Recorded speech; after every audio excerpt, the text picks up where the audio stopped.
Assalamualaikum warahmatullahi wabarakatuh. Perkenalkan, nama saya Aldi Rizky Walkodrah dengan NPM E1I020033 dari Prodi Ilmu Kelautan Fakultas Pertanian Universitas Bengkulu pada mata kuliah Responsi Praktikum Ekologi Laut Tropis. Di sini saya akan menjelaskan apa-apa saja tentang mangrove, lamun, dan juga terumbu karang. Yang pertama ada mangrove. Apa sih itu mangrove? Asal kata mangrove tidak diketahui secara jelas berasal dari mana, tapi terdapat berbagai pendapat dan asal-usul katanya.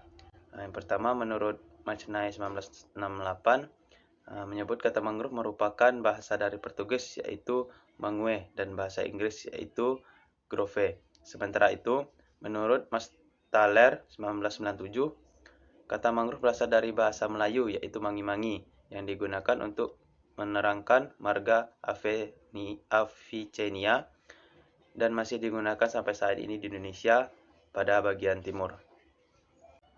Untuk menghitung persentase tutupan mangrove, kita menggunakan metode hemispherical photography atau dengan menggunakan kamera dengan metode fish eyes pada sudut pandang 180 derajat pada satu titik pengambilan foto. Di sini kita menggunakan metode transect pada ukuran 10x10, 5x5 dan 1x1. Di situ pada monitoring mangrove tersebut kita lihat kerapatan mangrove dan diameter mangrove yang ada di dalam transect tersebut. Dan yang kedua adalah padang lamun. Lamun adalah tumbuhan berbunga atau Angiospermae yang hidup terendam pada perairan laut dangkal atau estuari. Tumbuhan lamun terdiri atas daun dan selodang. Tumbuhan lamun memiliki batang yang menjalar, biasa disebut rimpang, dan akarnya yang hidup atau tumbuh pada bagian rimpang. Satu jenis lamun atau beberapa jenis lamun umumnya membentuk hamparan luas yang disebut komunitas padang lamun. Kemudian, komunitas padang lamun berinteraksi dengan biota yang hidup di dalamnya dengan lingkungan sekitar membentuk ekosistem padang lamun. Beberapa jenis biota yang hidup di padang lamun adalah ikan beronang, ranjungan, beberapa jenis karang. Adapun lingkungan sekitar padang lamun termasuk lingkungan perairan, substrat dasar, perairan seperti pasir dan lumpur, dan udara. Penentuan transek dan pengambilan data. Pengambilan data dilakukan pada 3 transek dengan panjang masing-masing 100 meter dan jarak antara satu transek dengan yang lain yaitu 50 meter. Sehingga total luasnya yaitu 100 dikali 100 meter persegi. Frame kuadrat diletakkan di sisi kanan transek dengan jarak antara kuadrat satu dengan yang lainnya adalah 10 meter. Sehingga total kuadrat pada setiap transek adalah 11. Titik awal transek diletakkan jarak 5-10 dari kali pertama lamun dijumpai dari arah pantai. Setelah itu, menghitung penutupan lamun dalam satu kuadrat.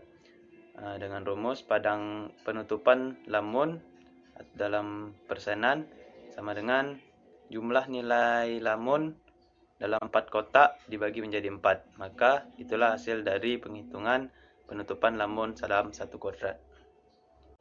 Beberapa jenis lamun yang ada di Indonesia itu seperti sargassum, Thalassia, Cymodrecea, Halopibilia, dan lain-lain.